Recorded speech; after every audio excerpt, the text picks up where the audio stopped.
வணக்கம், welcome to review by Ramesh. இன்னைக்கு திரை விமர்சன நிகழ்ச்சியில் இயக்குனர் செல்வமணி செல்வராஜ் இயக்கத்தில் நடிகர்கள் துல்கர் சல்மான், சமுத்திரகனி அண்ணன், பாக்கியஸ்ரீ, ராணா நடிப்பில் உருவாகி உள்ள காந்தா படத்தை பற்றி பார்க்க போகிறோம். படத்தோட கதையை பற்றி பார்த்தோம்னா, படத்துக்குள்ளே படம் எடுக்கிறாங்க. சமுத்திரகனி அண்ணன் டைரக்டர், துல்கர் சல்மான் ஹீரோ. இதில் புதுசாக ஒரு நடிகை நடிக்காங்க முதல் தடவை இந்த படத்துக்குள்ளே எடுக்கிற படத்தில். துல்கர் சல்மானை ஹீரோவாக்குனது சமுத்திரகனி அண்ணன். காலப்போக்கில் அவங்களுக்குள்ள பிரச்சனை ஏற்பட்டுரும். அதுக்கப்புறம் இந்த ஹீரோயினி ஃபஸ்ட் டைம் இந்த படத்தில் நடிப்பாங்க. அவங்க ரெண்டு பேர்த்துக்கும் நடக்கிற ஈகோ மேட்ரை அந்த ஹீரோயினி எப்படி ஃபேஸ் பண்ணுறாங்க அப்படிங்கிறது தான் அந்த படத்தோட கதை.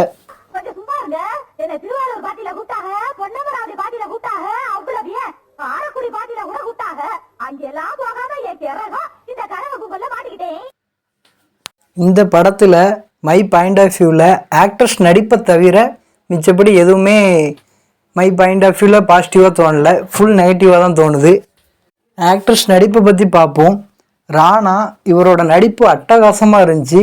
அந்தளவுக்கு அருமையாக அந்த படத்தில் பண்ணியிருந்தார். அடுத்தது சமுத்திரகனி அண்ணன், இவரோட ஆக்டிங்கும் நல்லா இருந்துச்சு. ஆனால் இவரோட கேரக்டர் எனக்கு புரியாத புதிராக இருந்துச்சு மூவியில். அடுத்தது படத்தோட ஹீரோயினி பாக்கியஸ்ரீ ஃபஸ்ட் டைம் நடிச்சிருக்காங்க. அவளோட நடிப்பு அற்புதமாக இருந்துச்சு, பியூட்டிஃபுல்லாக இருந்துச்சு பார்க்குறதுக்கு. ஃபஸ்ட்டு படத்தில் எதிர்பாராத நடிப்பை ஆக்டர்ஸ் வெளிப்படுத்தியிருக்காங்க பாக்கியஸ்ரீ. அடுத்தது படத்தோட ஹீரோ துல்கர் சல்மான். அவரோட நடிப்பு நமக்கே தெரியும் எந்த அளவுக்கு அவர் நடிப்பாருன்னு சொல்லி. அதே அளவுக்கு பெர்ஃபெக்டான நடிப்பை இந்த படத்துலையும் அவர் கொடுத்துட்டாரு. ஓகே, ஆக்டர்ஸ் நடிப்பு மட்டும்தான் பாசிட்டிவாக எனக்கு தோணுச்சு படத்தில். நெகட்டிவை பற்றி இப்போ பார்ப்போம்.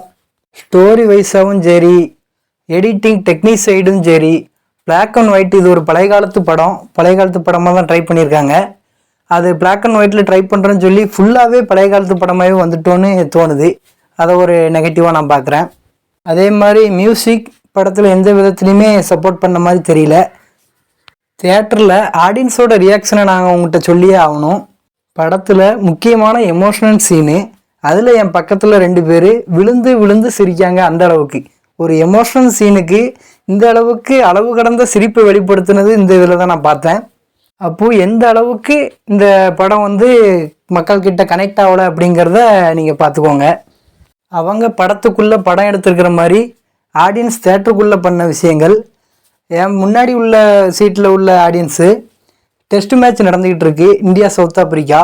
அந்த டெஸ்ட் மேட்ச் தான் மூவியில் ஃபுல்லாக ஓடிக்கிட்டு இருந்துச்சு, அவங்க பார்த்துக்கிட்டு இருந்தாங்க. சைடில் உள்ள ஆடியன்ஸ் இன்னொரு படத்தை டவுன்லோட் பண்ணி தேட்டருக்குள்ளே பார்க்க ஆரம்பிச்சிட்டாங்க. காலையில் என்ன விளையாட்டு காட்டுறாங்க, எப்படி எல்லாம் சோதிக்கிறாங்க, பொழுது விடிய விட மாட்டேங்கிறாங்களே ஐயா.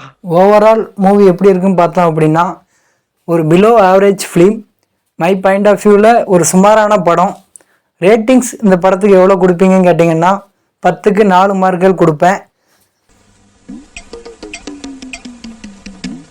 ஓகே, ரிவ்யூ பை ரமேஷ் சேனலை லைக் பண்ணுங்கள், ஷேர் பண்ணுங்கள், நிறைய குறைகளை கமெண்டில் சொல்லுங்கள்.